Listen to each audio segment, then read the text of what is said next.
अब क्या हुआ, 6 महीने बीत गए।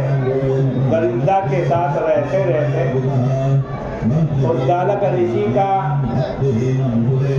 जप तप यज्ञ अनुष्ठान अग्निहोत्र सब छूट गया। एक दिन उद्दालक ऋषि के एक मित्र आए, देखा उद्दालक ऋषि का जो तेज था वो सब समाप्त हो गया, मुंह लटका हुआ है। अब मित्र से कोई बात नहीं छुपाई जाती। उस मित्र ने पूछा, उद्दालक ऋषि ने सारी बात बता दी। उस मित्र ने उद्दालक ऋषि के कान में एक मंत्र दिया और कहा इसका पालन करना, सब ठीक हो जाएगा। उद्दालक ऋषि ने कहा कल को मेरे पिताजी का श्राद्ध है, कैसे करूँगा? कहा कि मैं जो बता रहा हूँ वही करना, बहुत बढ़िया श्राद्ध होगा। बता करके चला गया मित्र। तो रात को फिर उद्दालक ऋषि दरिद्रा से बोले, देवी कल को मेरे पिताजी का श्राद्ध है लेकिन मैं नहीं करूँगा। अब दरिद्रा तो उल्टी, उसने कैसे नहीं करेंगे, आपके पिता है, मेरे भी तो कुछ है, मेरे ससुर हैं, तुम करो ना करो मैं करूँगा। उद्दालक ऋषि ने कहा ठीक है देवी, तुम करना चाहती तो करना, लेकिन ब्राह्मणों को मैं निमंत्रण देकर के आऊँगा।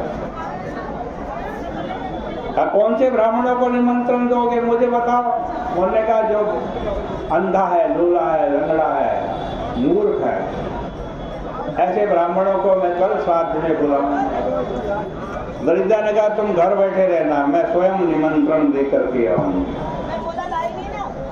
उन्हें ठीक है, फिर तुम निमंत्रण दे देना, भोजन की व्यवस्था मैं करूंगा। उन्हें क्या बनवाओगे? कहा कि मूंग की दाल की खिचड़ी बनवाऊंगा श्राद्ध में। दरिद्रा ने कहा कहीं श्राद्ध में मूंग की दाल की खिचड़ी बनती है?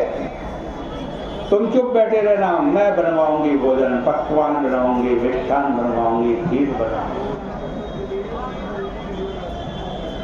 आज उल्टा उल्टा उद्दालक ऋषि कहते रहे और दरिद्रा सुलटा सुलटा बोलती रही। अगला दिन हुआ सारा काम बढ़िया हो रहा है। वो पढ़े लिखे वेद विद्वान ब्राह्मणों को बुलाया गया, मंत्र पढ़े जा रहे हैं, श्राद्ध हो रहा है, ब्राह्मणों को भरपेट भोजन कराया, दक्षिणा दी, पिंडदान किया। अब उद्दालक ऋषि ने सोचा दरिद्रा सुधर गई। वो जो पिंड था ना, उसको कहा कि देवी इसको गंगा जी में समर्पित कर दो। तो उसने अच्छा गंगा जी में पिंड उठाया और नाली में डाल दिया। बोल गंगा मैया की जय। अब तो उद्दालक ऋषि बड़े परेशान हो गए। फिर अगले दिन कहा चलो मैं तुम्हें घुमाने ले जा रहा हूँ। आज जंगल में ले गए और एक पीपल के नीचे बिठाया और कहा देवी यहाँ बैठो, मैं अभी आ रहा हूँ। वहां बिठा करके चले गए। दरिद्रा बहुत देर तक प्रतीक्षा करती रही लेकिन मुनि तो आए ही नहीं। तब उसे पता चला पति ने त्याग दिया। फिर तो बहुत रोई, इतनी जोर से रोई दरिद्रा कि वैकुंठ में बैठे हुए लक्ष्मी जी को सुनाई दिया। लक्ष्मी जी विष्णु भगवान से बोली, स्वामी मेरी बड़ी बहन को उनके पति ने त्याग दिया है, वो दुखी हैं, रो रही हैं, उनको शांत करने के लिए चलो। सूत जी कहते हैं लक्ष्मी सहित कृपायुक्त भगवान वहां गए और दरिद्रा को शांत करते हुए बोले कि दरिद्रा पीपल के वृक्ष में तुम सदा रहो, यह वृक्ष हमारा अंश है। वर्ष में जो कोई तुझ ज्येष्ठा का पूजन करेगा उनके घर में लक्ष्मी आएगी। कार्तिक मास की शुक्ल पक्षी पूर्णिमा के दिन सौभाग्य है तो पूजन अवश्य करना चाहिए। शनिवार को पीपल का स्पर्श नहीं करना चाहिए। लक्ष्मी सहित तुम्हारी प्रीति के लिए उसको हम आज धर्म अर्थ काम मोक्ष चारों पुरुषार्थ देंगे। कार्तिक पूर्णिमा को और शनिवार को जो कोई पीपल को स्नान करावे, चंदन इत्यादि से पूजन और प्रदक्षिणा करे, सूत्र वृक्ष में लपेटे, तो लक्ष्मी सहित हम पूजित होते हैं।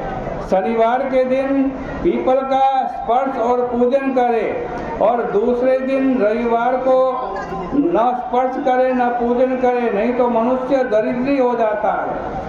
पीपल की पूजा करने से हम उसे उत्तम गति देते हैं और अंत में इस जन्म में अनेक भोग देते हैं। इस प्रकार विष्णु जी बोल करके अंतर ध्यान हो गए। मूल में ब्रह्मा रूप, अग्रभाग में शिव रूप, मध्य में नारायण, ऐसे पीपल को नमस्कार है। सूत जी कहते हैं इस कथा को जो कोई सुने या सुनाए तो उसको प्रयाग और बद्रिकाश्रम जाने का फल मिलता है। कार्तिक मास का व्रत सब पापों को दूर करता है, पुत्र पौत्र धन धान्य देने वाला होता है। जो मनुष्य नियम से करता है उसको सब तीर्थ में जाने से भी क्या लाभ। इस प्रकार से श्री पद्म पुराणे कार्तिक मास में अश्वत्थवटोपाख्यानम नाम 34तमो अध्याय श्री कृष्णार्पणमस्तु। ये 34वीं अध्याय की कथा, इसके पुण्य को हम भगवान के श्री चरणों में अर्पित करते हैं। बोली गंगा मैया की जय।